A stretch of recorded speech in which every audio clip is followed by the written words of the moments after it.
அன்பும் இரக்கமுள்ள ஆண்டவரே, இந்த நாள் நாங்கள் தியானிக்க போகிற வேத வார்த்தைகள் எல்லாருக்கும் ஆசீர்வாதமாக இருக்கட்டப்பா. உம்முடைய வல்லமை வெளிப்படட்டப்பா. பரிசுத்த ஆவியாய் கிரியை செய்கிற ஆண்டவர், இருதயங்களை திறக்கிற கர்த்தர், ஊனையும் கணுக்களையும் வேறு பிரிக்கிற தேவன்.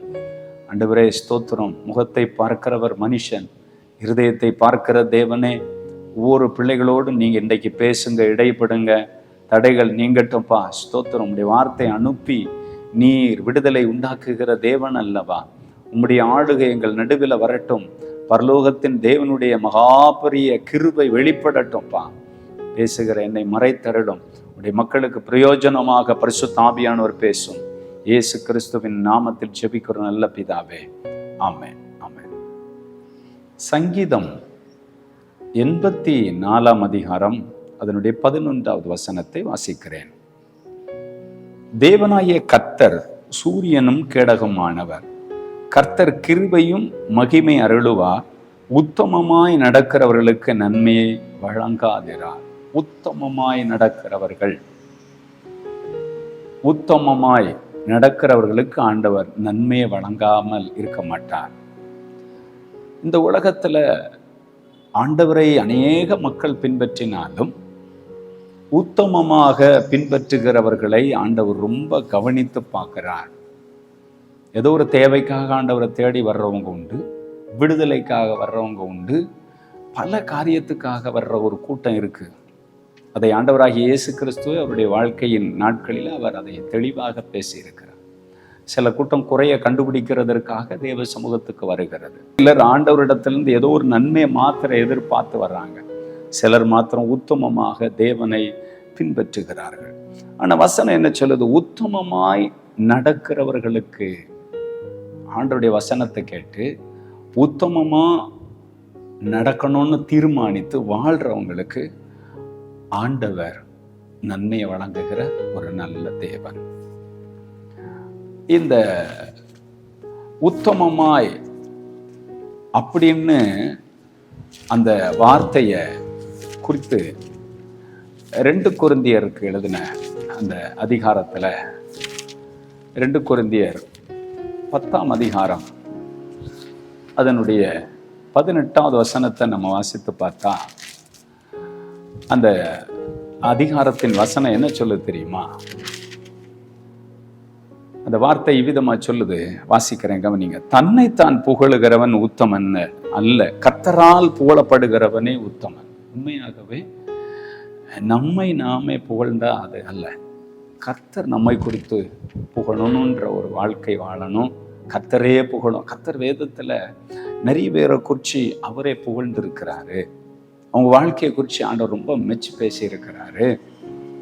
உண்மையான ஒரு டெஃபினிஷன் அப்படின்னு சொன்னா, தன்னைத்தான் புகழுகிறவன் உத்தமன் அல்ல. நான் கர்த்தருக்கு அப்படி செய்ய, இப்படி செய்ய, கர்த்தருக்காக செய்ய போறேன், அப்படி வாழுகிறேன், இப்படி வாழுகிறேன். கர்த்தரே, உன் உதடு அல்ல, உன் நாவல்ல, அந்நியரே உன்னை புகழட்டும், கர்த்தரே நம்மை புகழட்டும். கர்த்தரால் புகழப்படுகிற ஒரு மனுஷன் தான் உண்மையான மனுஷன் அப்படின்னு ஆண்டுடைய வேதம் நமக்கு தெளிவாக சொல்லுறது. கர்த்தரால நம்ம புகழப்படணும். அந்த மாதிரி நம்முடைய வாழ்க்கை கர்த்தரை புகழுகிற அளவுல நம்ம வாழ்க்கை மாறணும். இன்னைக்கு நிறைய பேர் ஆண்டவரை பின்பற்றுறாங்க, ஆண்டவரை தேடி வர்றாங்க, ஆண்டவருடைய வார்த்தை கேட்க வர்றாங்க. ஆனால் எல்லாரும் அதில் உத்தமமாக பின்பற்ற முடியலை. நிறைய பேர் பின்வாங்கி போகிறாங்க, தேவனை விட்டு தூரமாக போகிறாங்க. அதை நம்ம இந்த உலகத்தில் நிறைய பார்க்க முடிகிறது. யோவான் 6ஆம் அதிகாரத்தை நீங்கள் திருப்பி கொண்டா அதனுடைய 26வது வசனம் சொல்லுகிறது, இயேசு அவர்களுக்கு பிரதியுத்தரமாக, நீங்கள் அற்புதங்களை கண்டதினால் அல்ல, நீங்கள் அப்பத்தை புசித்து திருப்தி ஆனதினாலே என்னை தேடுகிறீர்கள் என்று மெய்யாகவே மெய்யாகவே உங்களுக்கு சொல்லுகிறேன். ஆண்டவராய் இயேசு கிறிஸ்து ஒரு கூட்டத்தை பார்த்து சொன்னாரு, உத்தமமா நீங்க பின்பற்றல, நீங்க ஏன் என்ன தேடி வர்றீங்கன்னு சொன்னா, ஆண்டவர் அவருடைய வாழ்ந்த நாட்களில் ஒரு பெரிய கூட்டம் மக்கள் ஆண்டவரை பின்பற்றி வந்தாங்க. அதுல ஒரு குரூப் மக்களை பார்த்து சொல்ற, இன்னைக்கு சபைகளிலும் தேசத்திலும் எல்லாரும் ஆண்டவரை உத்தமமா பின்பற்றுறாங்கன்னு சொன்னா இல்ல. இயேசு அவர்களுக்கு பிரதித்தர், நீங்கள் அற்புதங்களை கண்டதினால் அல்ல, அற்புதங்களை கண்டதினால் அல்ல அங்க வந்த கூட்டம், நீங்கள் அப்பத்தை புசித்து திருப்தி 5 அப்பம் 2 மீன் 5000 பேருக்கு. ஆண்டவர் இப்படி அற்புதங்களை செஞ்சு மக்கள் அந்த திருப்தியில ஆண்டவரை தேடின மக்கள் கூட்டம் இருந்துச்சு. ஆனா 27வது வசனத்துல அவங்களுக்கு ஒரு உண்மையை சொல்லி கொடுத்தார். என்ன சொல்லி கொடுத்தார் தெரியுமா? அழிந்து போகிற போஜனத்திற்காக அல்ல, நித்திய ஜீவன் வரைக்கும் நிலை நிற்கிற போஜனத்திற்காக கிரியை நடப்பீங்கள். அதை மனுஷகுமாரன் உங்களுக்கு கொடுப்பார். அவரை பிதாவானவர் முத்தரித்திருக்கிறார். அழிந்து போகிற போஜனத்துக்காக மாத்திரம் ஏமாத்து போயிறாங்க. நித்திய ஜீவனுக்கு நேரான காரியத்துக்கு நேரா வரணும்னு ஆண்டவர் சொல்லி கொடுத்தார். அதே யோவான் 6ஆம் அதிகாரம் 60வது வசனத்தை நம்ம வாசித்து பார்த்தா, அவருடைய சீஷர்கள் அநேகர் இவைகளை கேட்ட பொழுது, இது கடின உபதேசம், யார் இதை கேட்பார்கள் என்றார்கள். சீஷர்கள் அதை குறித்து முறுமுறுக்கிறார்கள் என்று இயேசு தமக்குள்ளே அறிந்து அவர்களை நோக்கி, இது உங்களுக்கு இடரலா இருக்கிறதோ என்று ஆண்டவர் அங்க கேட்கிறத நம்ம பார்க்க முடிகிறது.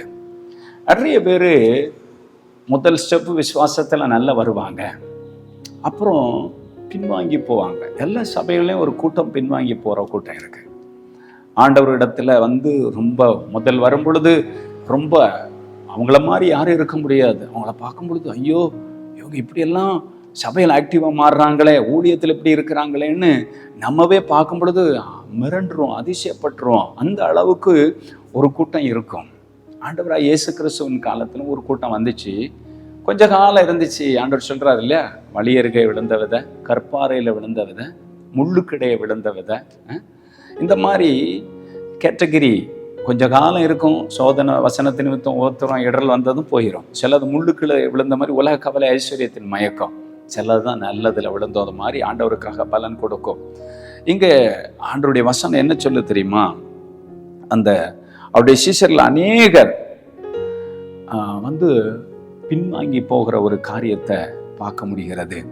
அப்பொழுது ஆண்டவர் ஒரு காரியத்தை கேட்கிறார். 66வது வசனம், அவருடைய சீஷர் அவர் நடவாமல் பின்வாங்கி போனார்கள். ஆனா ஆண்டவர் சீஷர்களிடத்துல ஒரு காரியத்தை கேட்டார். என்ன கேட்டார் தெரியுமா? சீமோன் பேதுரு அவருக்கு பிரதித்திரு, ஆண்டவரை யாரிடத்தில் போவோம்? ஆண்டவர் 67வது வசனத்துல கேட்கிறாரு. அப்பொழுது இயேசு 12 நோக்கி, நீங்களும் போய்விட மனதா இருக்கிறீர்களோ? எப்பா, நிறைய பேர் இது கடினமான உபதேசம்னு போயிட்டான், நீங்களும் போக உங்களுக்கு மனசு இருக்கா அப்படின்னு ஓப்பனா கேட்கிறாரு. அந்த 12 பேதுரு அவருக்கு என்ன சொன்னான் தெரியுமா? சீமோன் பேதுரு அவருக்கு பிரதித்திரு, ஆண்டவரை யாரிடத்தில் போவோம்? நித்திய ஜீவவசனம் உம்மிடத்தில் உண்டே. ஆமா, இன்னைக்கும் ஒரு கூட்டம் ஆண்டவருக்காக வாழ்ற ஒரு மக்கள் இருக்கிறாங்க. ஆண்டவர் என்னதான் எனக்கு பிரச்சனை, பாடு, துன்பம், போராட்டம் வந்தால் நான் உண்மையா உத்தமமா உண்மை பின்பற்றுவேன் ஆண்டவரே.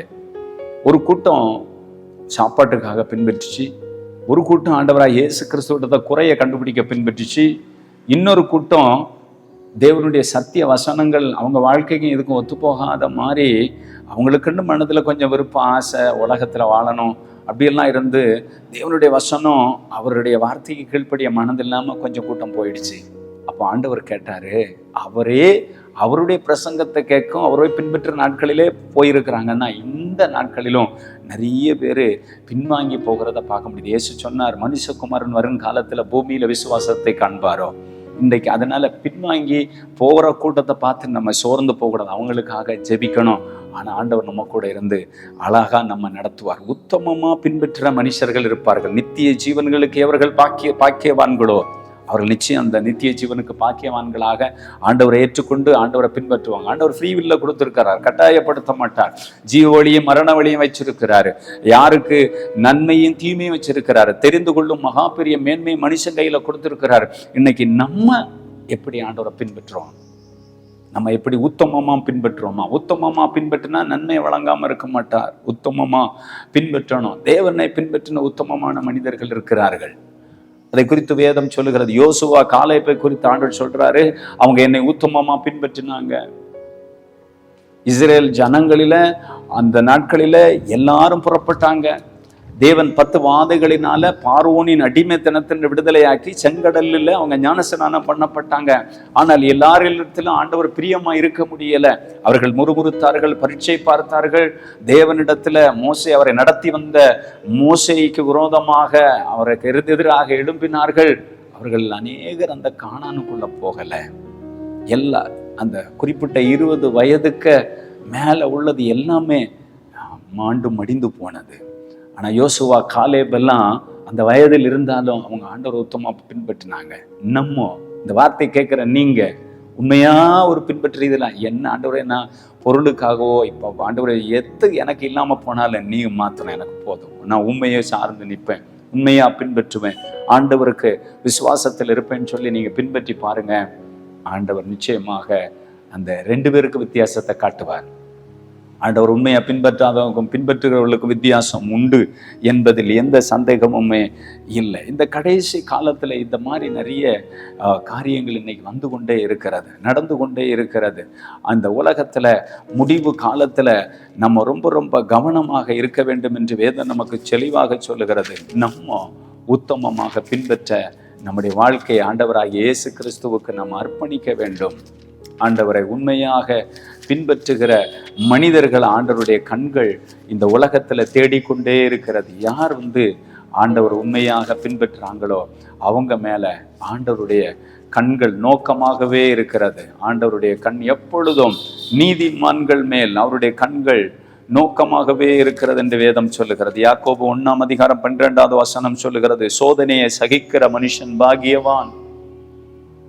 நிறைய பேருக்கு சோதனை வந்தா அதை சகிக்கும் தன்மை இல்லை. ஆண்டவரே நீர் யாரு, கடவுள் ஒருத்தர் இருந்தா எனக்கு இப்படியெல்லாம் சோதனை வரணுமா, எனக்கு இப்படியெல்லாம் பிரச்சனை வரணுமா, வியாதி வரணுமா, கடன் பிரச்சனை வரணுமா, எனக்கு இப்படிப்பட்ட அவமானம் வரணுமா, நிந்தை வரணுமா. யோசேப்பை பாருங்க, எவ்வளோ அவமானம், எவ்வளோ நிந்தை, ஆனா உத்தமமா ஆண்டவரை பின்பற்றினா ஒரு நாள் தேவன் அவனை கனம் பண்ணினார் அல்லவா. யோபுடைய சரீரத்துல பாருங்க எவ்வளவு வியாதி, தன்னுடைய பொருளாதாரங்கள் இழந்தது, சாத்தான் எவ்வளவு அவரை சோதித்து பார்த்தான். ஆனா அவர் உத்தமமாக தேவனை பின்பற்றி நின்றார் இல்லையா.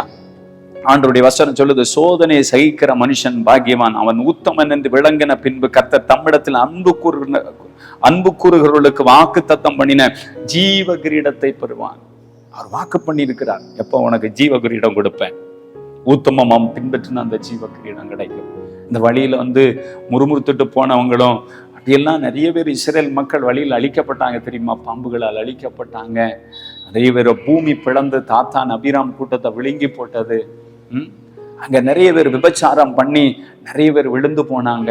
இந்த கடைசி காலத்துல இன்னைக்கு நிறைய பாவ பழக்க வழக்கத்துல மக்கள் விழுந்து போயிட்டே இருக்கிறாங்க. எல்லாரும் அந்த உத்தமமா தேவனை பின்பற்ற முடியாம போறாங்க.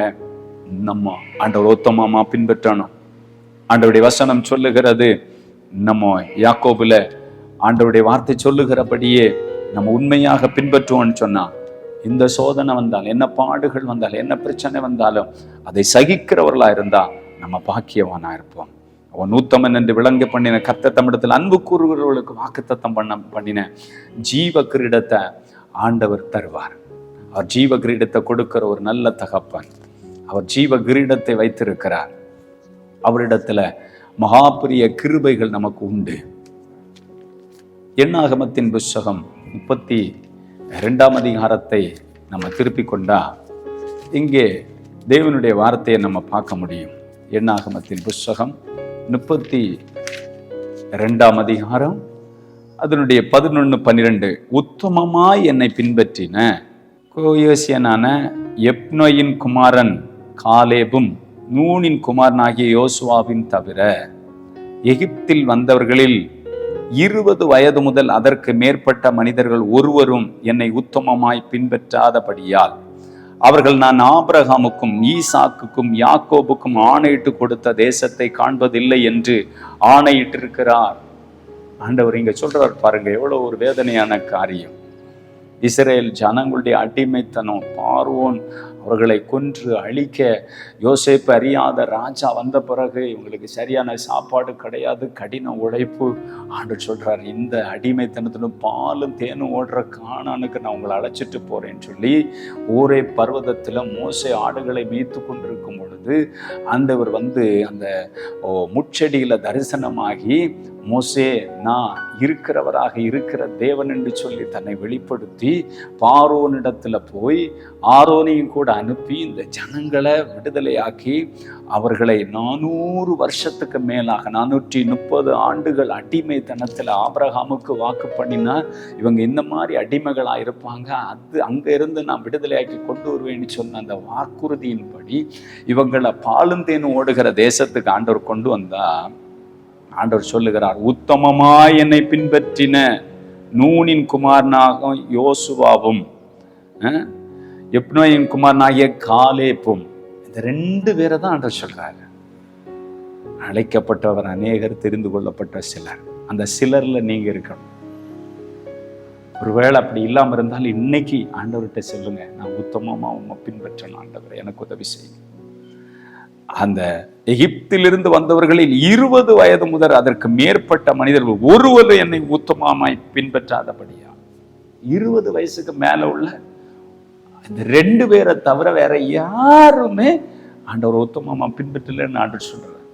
நம்ம இன்னைக்கு சபையில பார்க்குறோம், எல்லாரும் ஞானஸ்நானம் எடுத்திருக்கிறாங்க, நல்ல கையடிக்கிறாங்க, பாடுறாங்க, முன்னாடி வந்து சாட்சி சொல்றாங்க, பல காரியம் நடந்து கொண்டிருக்கிறது. நூற்றுக்கணக்கான மக்கள், ஆயிரக்கணக்கான மக்கள் சபையில் இருக்கிறாங்க. எத்தனை பேர் உத்தமமா பின்பற்றுறாங்கன்னு ஆண்டவருக்கு தெரியும்.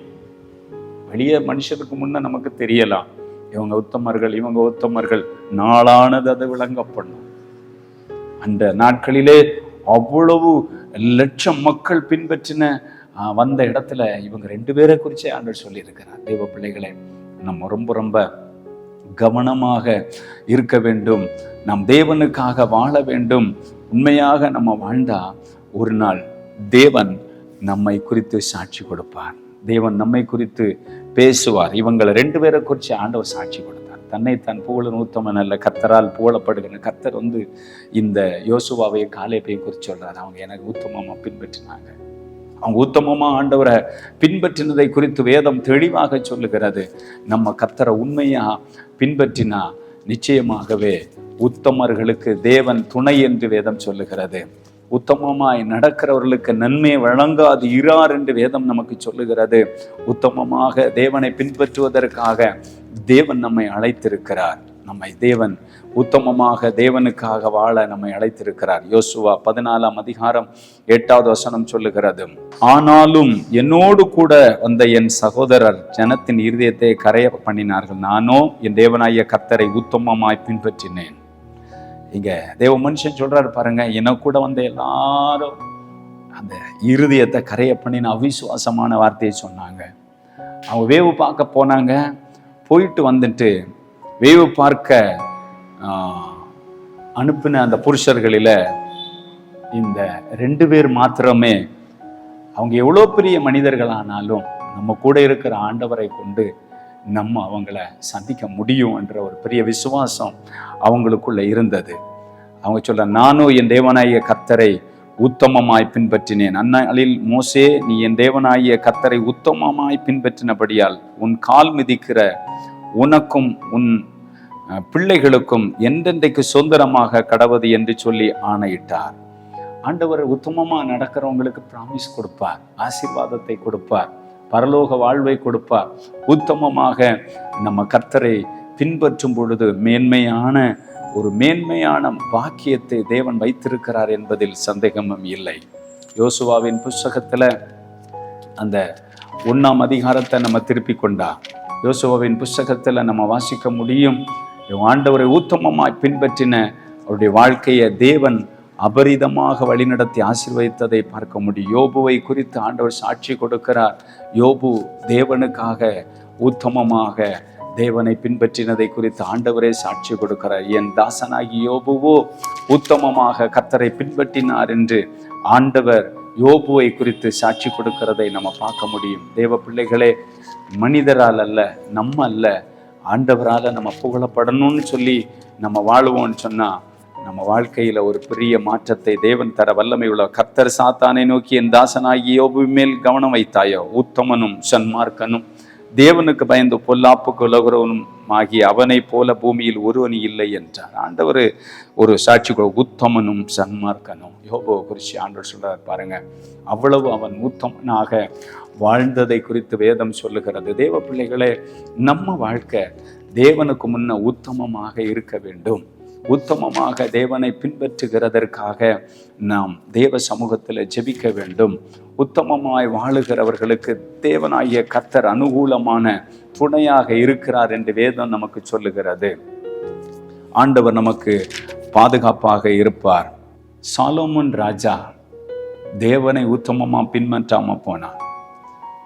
1 ராஜாக்கள் 11ஆம் அதிகாரம் 4வது வசனம் சொல்லுகிறது, சாலோமோன் வயது சென்றவன் ஆன பொழுது அவனுடைய மனைவிகள் அவன் இருதயத்தை அந்நிய தேவர்களை பின்பற்றும்படி சாய பண்ணினார்கள்.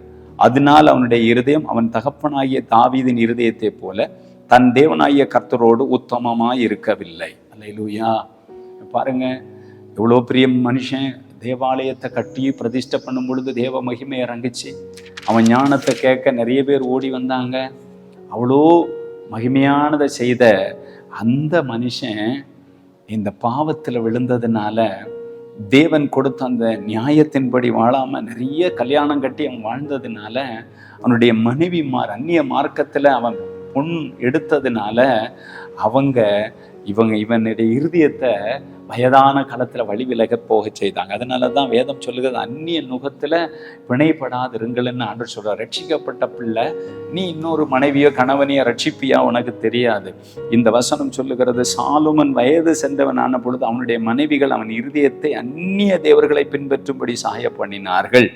அதனாலே அவனுடைய இருதயம் அவன் தகப்பனாகிய தாவீதின் இருதயத்தை போல தன் தேவனாகிய கர்த்தரோடு உத்தமமா இருக்கவில்லை. நம்ம உத்தமமா இருக்காதபடிக்கு நம்முடைய பிள்ளைகளுக்கு கேடான காரியத்துல நிறைய பணம் கிடைக்கிறது, காசு கிடைக்கிறது, வசதி உள்ளவங்க இப்படி எல்லாம் பார்த்து வச்சு பிள்ளைகள் தேவனுக்கு உத்தமமா இல்லாம மாறி போயிடக்கூடாது. அப்புறம் அடுத்த ஜென்ரேஷன் மாறி போயிடும். அந்த ஆட்சி அதிகாரத்தை பார்த்தா சாலமோனுடைய மகன் ஆட்சி அதிகாரத்தில் வந்த பிறகு கோத்திரம் 2ஆக உடைக்கப்பட்டு போகிறது. தேவனுடைய ஆசீர்வாதம் அந்த இடத்துல முழுமையாக பார்க்க முடியலை. நம்ம உத்தமமாக ஆண்டவரை பின்பற்றணும். யோபு உத்தமமாக பின்பற்றினா, இந்த இடத்துல யோசுவா காலேப் ஆண்டவரை உத்தமமாக பின்பற்றினாங்க. சாலோமன் வயது சென்றவன் ஆன பொழுது உத்தமமாக பின்பற்றாமல் போயிட்டான். அவன் அந்நிய பெண்களை திருமணம் பண்ணி வேதத்துல தேவன் சொன்னதுக்கு மாறான விக்கிரக ஆராதனையில் இருக்கிறவர்களோடு சம்பந்தம் கலந்ததுனால அவன் இருதயத்தை வழி விலக போக செய்தாங்க. ஜெபம் பண்ணுவோமா? ஸ்தோத்திரம். உத்தமமாய் நடக்கிறவர்களுக்கு தேவன் நன்மை வழங்காதிரார். இன்றைக்கு ஆண்டவர் நம்மோடு பேசினாரே. இன்றைக்கு ஆண்டவர் நம்ம கிட்ட பேசின வார்த்தைகளை சொல்லி கர்த்தரை ஸ்தோத்திரம் பண்ணுவான். தன்னை தான் புகழுகிறவன் உத்தமன் அல்ல, கர்த்தரால் புகழப்படுகிறவனே உத்தமன். கர்த்தரால் புகழப்பட்டவங்க யாரெல்லாம் தெரியுமா? யோசுவா, காலேப். அவங்க உத்தமமாக பின்பற்றினாங்க. இஸ்ரேல் மக்களில் லட்சக்கணக்கான மக்கள் அந்த இடத்துல அடிமைத்தனத்திலிருந்து விடுதலையாக்கப்பட்டு கானானுக்கு பயணித்தாலும் 20 வயதுக்கு மேற்பட்டதில் யோசுவா, காலேப் மாத்திரம் உத்தமமாக பின்பற்றினாங்க. அவங்களே தங்கள் வாயில சொல்லுகிறாங்க, நாங்கள் கர்த்தரை உத்தமமாக பின்பற்றினோம். நீங்க சொல்ல முடியுமா நான் கர்த்தரை உத்தமம்? நம்ம சபையில் இன்னைக்கு நிறைய கூட்டமான மக்கள் வரலாம், எல்லாரும் ஞானஸ்நானம் எடுத்து கர்த்தரை பின்பற்றி வரலாம். ஆனா எத்தனை பேர் உத்தமமா இருக்கிறாங்க? தேவன் ஒருத்தருக்கு தான் தெரியும். நம்ம உத்தமமா வாழ நம்ம அர்ப்பணிப்போமா? ஆண்டவர் யோபுவை குறிச்சு அவன் உத்தமன் சன்மார்க்கன் என்று சாட்சி கொடுத்தாரே. சாலமோனுடைய இருதயம் கடைசி காலத்துல உத்தமமா பின்பற்றாம வழி விலகி போனதுன்னு ஆண்டவர் சொல்றாரே.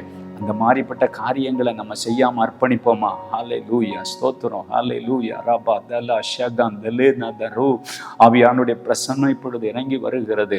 இன்றைக்கு உத்தமமாக வாழ வேண்டும் என்று நீங்க தீர்மானம் எடுத்து பாருங்க. கர்த்தர் உங்களை அதிசயமா நடத்துவார். இன்னைக்கு ஆண்டவர் உண்மையும் உத்தமமா பின்பற்ற ஆட்கள் இல்லை. ஏதோ கடமைக்காக, ஏதோ ஒரு தேவைக்காக அந்த நாட்களில் ஏசப்பாவுடைய குறைய கண்டுபிடிக்க வந்தாங்க. சாப்பாடு கிடைக்கும்னு வந்தாங்க. பலர் கடினமான உபதேசம்னு சொல்லி கொஞ்ச நாள் வாழ்ந்துட்டு மனதில் விருப்பங்கள் இருந்தது, இதெல்லாம் கைப்பிடிக்க முடியாதுன்னு சொல்லி பின்வாங்கி போனாங்க. ஆண்டவர் கேட்டார், நீங்களும் போய்விட மனதா இருக்கிறீர்களோ? வாழ்வழிக்கு வசனம் உம்மிடத்தில் உண்டேன்னு பேதுரு சொன்னார். அதுபோல நீங்களும் நிற்பீங்கன்னு சொன்னா உங்க வாழ்க்கை ரொம்ப ரொம்ப பிளஸடா மாறும். இந்த வேளையில நீங்க ஆண்டவரிடத்தில் அர்ப்பணிங்க. Thank you father. ஆண்டவரே உம்மை உத்தமமாய் பின்பற்ற வேண்டும் என்று யார் யார் தீர்மானம் எடுத்து ஜெபிக்கிறார்களோ அவருடைய குடும்பங்களில உங்க வல்லமை வெளிப்படட்டும். பரிசுத்த ஆவியானுடைய பிரசன்னம் ஒவ்வொருவரையும் நிரப்பட்டும், ஒவ்வொருவரையும் ஆசீர்வதிக்கட்டும். தடைகள் மாறட்டும், பலவீனங்களில் நின்று விடுதலை தாரும், கண்ணீர்களை துடையும், கடன் பிரச்சனைகளிலிருந்து இயேசு கிறிஸ்துவின் வல்லமை விடுதலை ஆக்கட்டும். ஆண்டவரே, வீடுகளில் தேவ சமாதானம் வரட்டும், இருளின் வல்லமைகள் அழிக்கப்படட்டும், பாவ சாப கட்டுகள் அழிக்கப்படட்டும், விடுதலை உண்டாகட்டும். தேவனுக்கு உங்க பிள்ளைகள் உண்மையாக வாழ எங்கள் ஆண்டவர் நீங்க உதவி செய்யுங்கப்பா. உங்க திருநாமம் இந்த குடும்பங்கள் மூலம் மகிமைப்படட்டும். ஆவியானுடைய கைகளை ஒப்பு கொடுக்குற இந்த வார்த்தைகளை ஆண்டவரே பேசுவதற்கு இதுக்கான ஆண்டவரே அப்பா ஸ்பான்சர் பண்ற குடும்பத்தை அவங்க அவங்களுடைய ஆண்டவரே தொழில் எல்லாவற்றிலும் உங்களுடைய ஆசீர்வதிக்கிற கரம் வெளிப்படட்டும். ஆண்டவரே இயேசு கிறிஸ்துவின் நாமத்தில் ஜெபிக்கிற நல்ல பிதாவே, ஆமென், ஆமென்.